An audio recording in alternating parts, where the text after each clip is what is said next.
Olá, amigos da qualidade, tudo bem com vocês? Estou de volta com meus vídeos sobre consultoria para gestão de sistemas de qualidade e meio ambiente e estive fora por algum tempo fazendo uma saga aqui, migrando do Windows 11 para o Linux. Então, melhorei meus equipamentos e aproveitei para aprender sobre o sistema operacional Linux, que tem muitas vantagens sobre o Windows também, ok? Mas no vídeo de hoje vamos falar sobre as boas práticas de auditoria do Fórum Internacional de Acreditação, a IAF, e falaremos sobre código de conduta e ética de auditores, ok? Você sabe quais são os códigos de conduta e ética de auditores? Sabe quais os procedimentos que têm que ser mantidos na mente aí para não infringir o código de conduta? Então, é isso que nós falaremos hoje neste capítulo a partir de agora.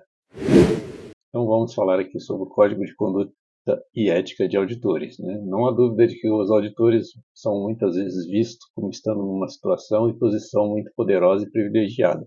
Eles estão ali para auditar e verificar as conformidades do sistema de gestão, seja ele de qualidade ou meio ambiente, e também que eles podem verificar também se há algum problema no sistema de gestão durante a sua abordagem, a sua auditoria.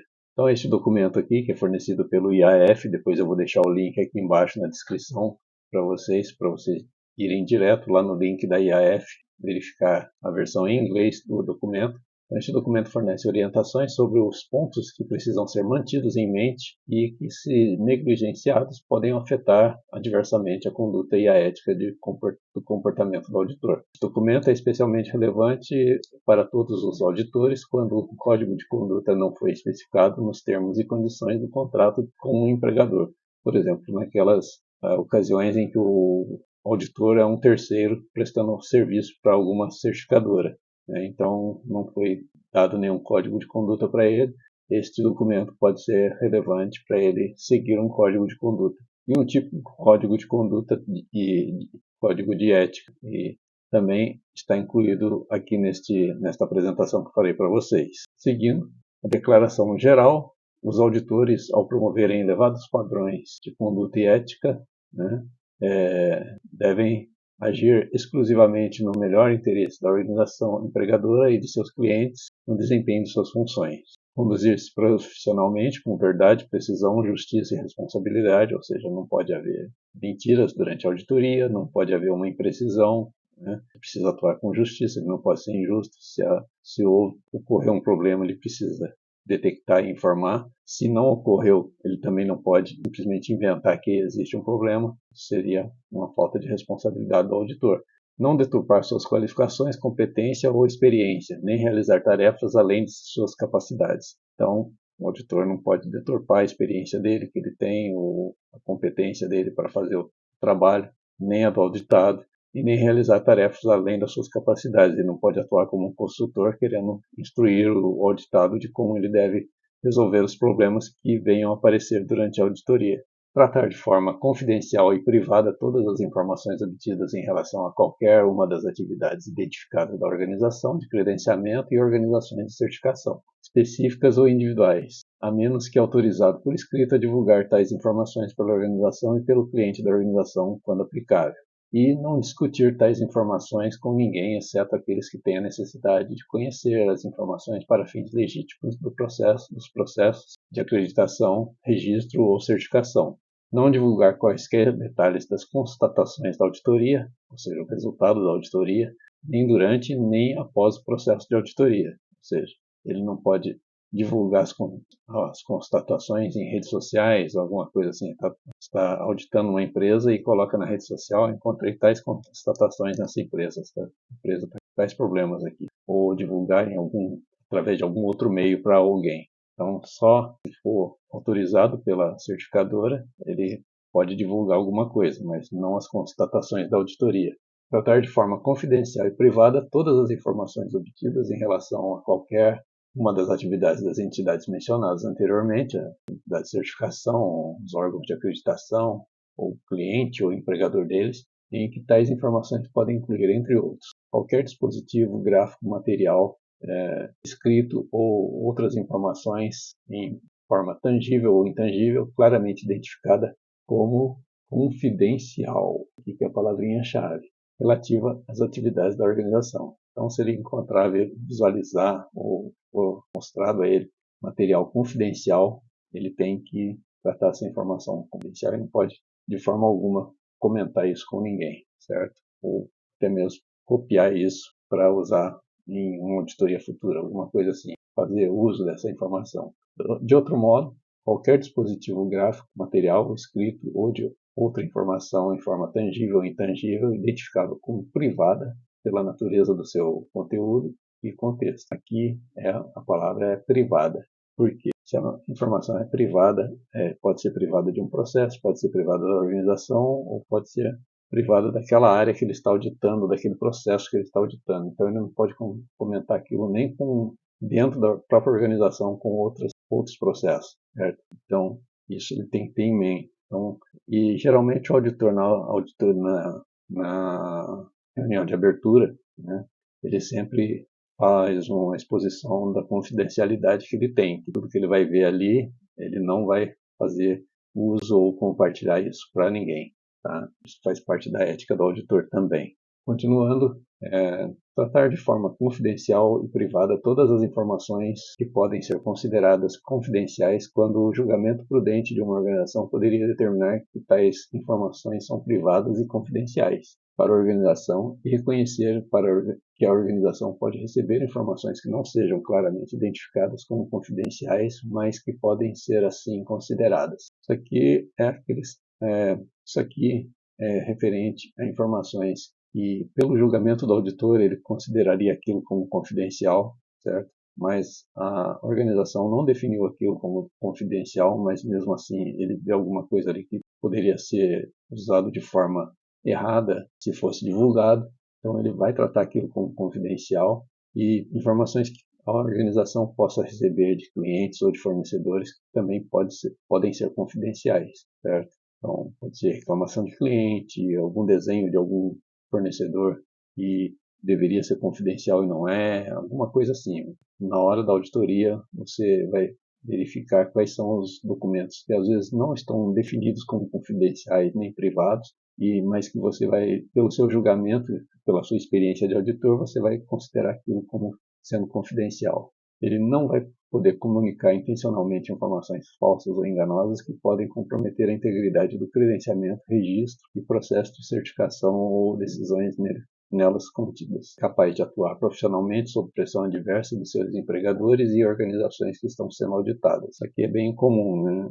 A organização está sendo auditada, ela quer receber logo a certificação, não quer que tenha nenhum problema para não ter que fazer um follow-up depois. Então, a pessoa vai fazer uma pressão querendo reduzir ao máximo o número de não conformidades, se houverem, né?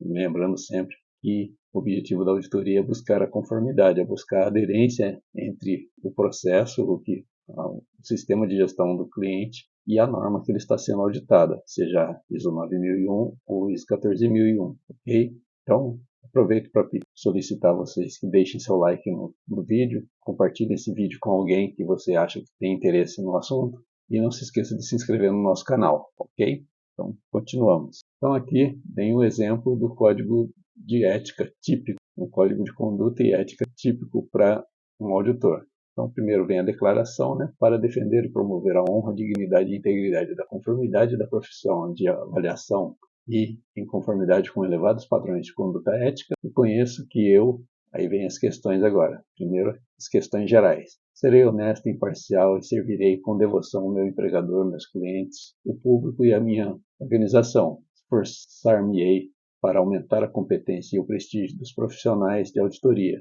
Usarei meu conhecimento e habilidade para o avanço de bem-estar humano e na promoção da segurança e confiabilidade de produtos e serviços para uso público. Esforçar-me-ei, sinceramente, por ajudar o trabalho da minha organização.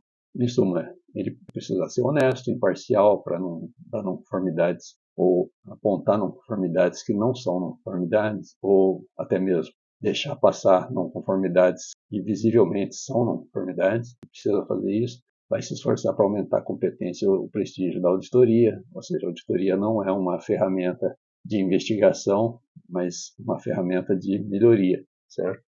vai usar o conhecimento e habilidade para o avanço e bem-estar das pessoas, né? Porque ele vai estar contribuindo para aquele processo, aquela organização melhore no seu sistema de gestão e forneça produtos melhores para o público. E vai ajudar o pessoal da própria organização. Se ele estiver atuando com uma equipe de auditores, ele também vai fazer um auxílio ali para o pessoal da equipe dele. Continuando, a relação com o público agora. O auditor vai ter que se esforçar para ampliar agressivamente o conhecimento público do trabalho de cada organização e de seus membros que se relacionam com o bem-estar público. Vai ser digno e modesto ao explicar o trabalho e o mérito, né, o seu mérito. E vai prefaciarei quaisquer declarações públicas que eu possa emitir, indicando claramente em nome de quem são feitos. Então,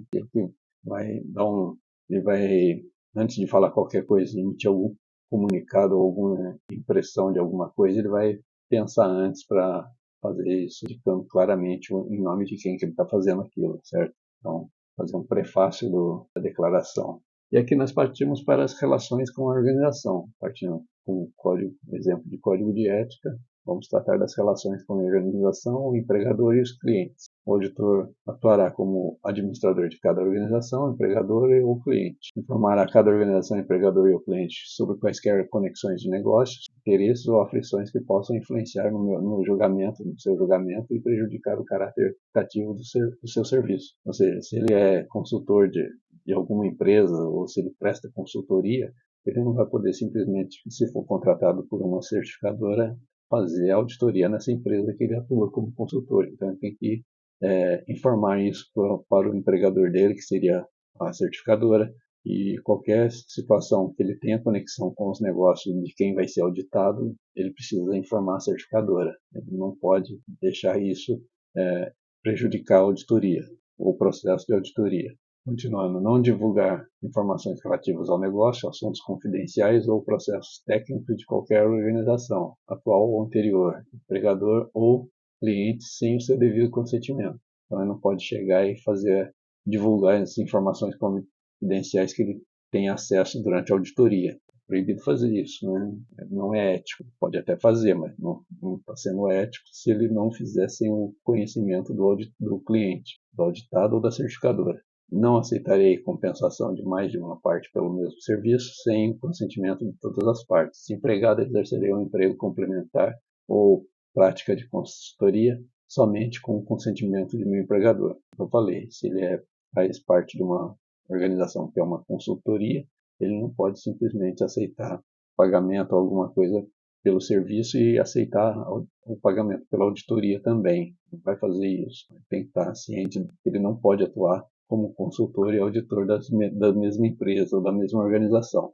Em relação com pares, quando aplicável, né, se tiver algum fornecedor que ele trabalha junto ali, ele vai cuidar para que o crédito pelo trabalho de outros seja dado a quem é devido. Ou também se ele estiver trabalhando com outras empresas de consultoria ou de auditoria, que estão fazendo auditoria na mesma organização junto com ele, ele pode trabalhar e dar crédito. Por exemplo, se foi a outra empresa que apontou uma não conformidade, alguma coisa, algum problema lá, e ele dá o crédito para quem realmente apontou. Ele vai se esforçar para auxiliar o desenvolvimento profissional e o avanço de quem estão em seu emprego, né, ou sob o seu comando e supervisão. Ou seja, às vezes o auditor está com uma equipe de auditoras, ele é o auditor líder e está comandando aquela equipe, então ele tem que auxiliar todos, né, não deixar ninguém na dúvida sobre algum problema, alguma não conformidade, ou se aquilo realmente está conforme ou não conforme. Então ele precisa realizar esse auxílio para todos da sua equipe. E não competirei injustamente com outros. Tenderei minha amizade e confiança a todos os associados e aqueles com quem tenho relações comerciais.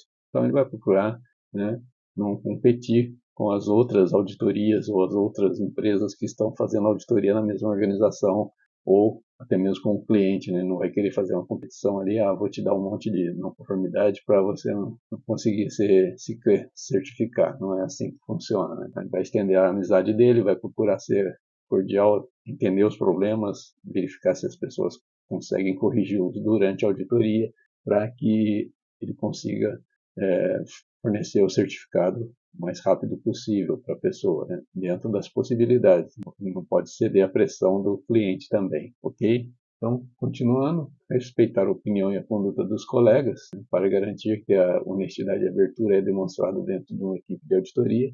Então, vai ter que respeitar a opinião dos colegas. Se tiver alguma divergência ali, os auditores podem se reunir, conversar e depois passar isso para o cliente. Reagir de forma aberta e profissional em caso de comportamento e conduta não ética dos colegas. Então, da mesma forma, se algum colega, algum auditor não está sendo ético, está usando de alguma coisa que não é da ética do auditor, ele pode também chamar esse colega numa sala, ali mesmo na organização, fazer uma reuniãozinha com ele e explicar, dar um feedback de por que ele não está sendo ético durante a auditoria, ok? E assim encerramos aqui essa parte de ética e da conduta ética do auditor, ok? Espero que vocês tenham gostado. Se acharam o vídeo foi relevante, deixe seu like, compartilhe com quem você acha que precisa saber desse assunto, né? Se inscreva no canal e espero fazer mais vídeos ainda durante essa semana e publicá-los ainda esse mês, ok?